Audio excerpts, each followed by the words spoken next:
श्री स्वामी समर्थ. नमस्कार मित्रांनो, स्वागत आहे तुमचं आपल्या श्री स्वामी समर्थ भक्त या यूट्यूब चॅनलमध्ये.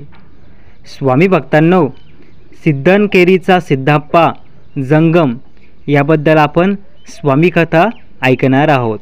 चला सुरुवात करूया. अक्कलकोटापासून 8 योजने दूर सिद्धनकेरी म्हणून एक गाव आहे.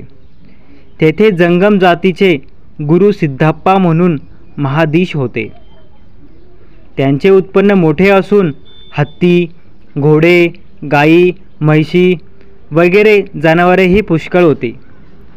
ते सांत्विक असून भाविक होते. अक्कलकोटची कीर्ती ऐकून श्रीच्या दर्शनाकरिता शिष्यवर्गासह मेन्यात बसून ते आले व अक्कलकोटी पेठेतील जंगमाचे मठात उतरले. त्या दिवशी श्रीची स्वारी गावाबाहेरील जंगमाचे मठात विराजमान झालेली होती. संस्थांनी जंगम गुरु स्नान वगैरे करून पायांनी चालत श्रीच्या दर्शनास आले. समर्थांचे दिव्य तेज पाहून सिद्धप्पांनी साष्टांग नमस्कार घातला. पूर्वसंस्काराच्या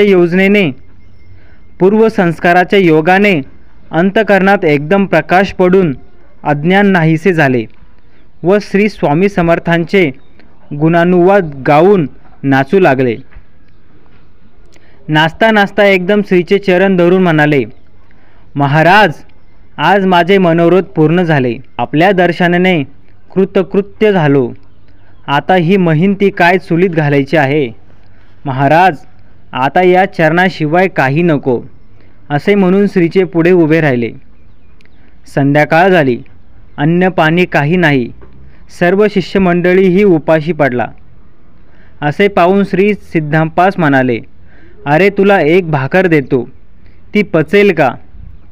सिद्धप्पा म्हणाले, महाराज, आपण कृपा करून जे द्याल ते मलाच पचेल असे नाही, तर पाहिजे त्याला पचेल.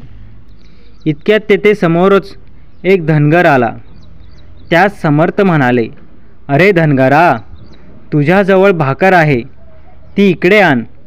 असे श्रीचे वचन ऐकताच धनगराने भाकरी महाराजांपुढे ठेवली. भाकर घेऊन सिद्धप्पास दिली.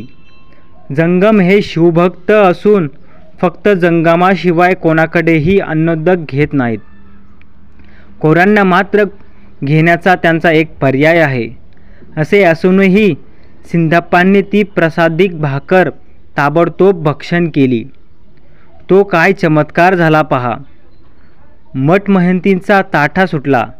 देह अहंता गलित झाली. ब्रह्मस्वरूपी एकत्व वृत्ती रंगली. कोणतेही भान राहिले नाही, अशी सिद्धप्पाची स्थिती झाली. समर्थांनी त्यास जवळ बोलावून सांगितले की तुम्ही आपल्या संस्थानी जाऊन अभिन्नत्वाचे ब्रह्मस्थिती भोगावी. स्वतः निस्पृह निर्लोपणे वागून सर्व लोकांस प्रिय मधुर भाषणाने संतोष देत जा. अशी आज्ञा होताच सिद्धप्पा सिद्धनकेस निघून गेले. पुढे ते निर्भमान स्थितीने वागून शेवटी मुक्त झाले. याप्रमाणे श्रीची कृपा त्यांच्यावर झाली. स्वामी भक्तांनो, स्वामी भक्त वैकुंठवासी श्री गोपाळबुवा केळकर यांचे श्री स्वामी समर्थांची बखर म्हणून साभार. स्वामी भक्तांनो, कसा वाटला तुम्हाला हा स्वामी कथा? आवडली असेल तर कमेंटमध्ये श्री स्वामी समर्थ लिहायला विसरू नका आणि सबस्क्राईब करायला विसरू नका. धन्यवाद. श्री स्वामी समर्थ.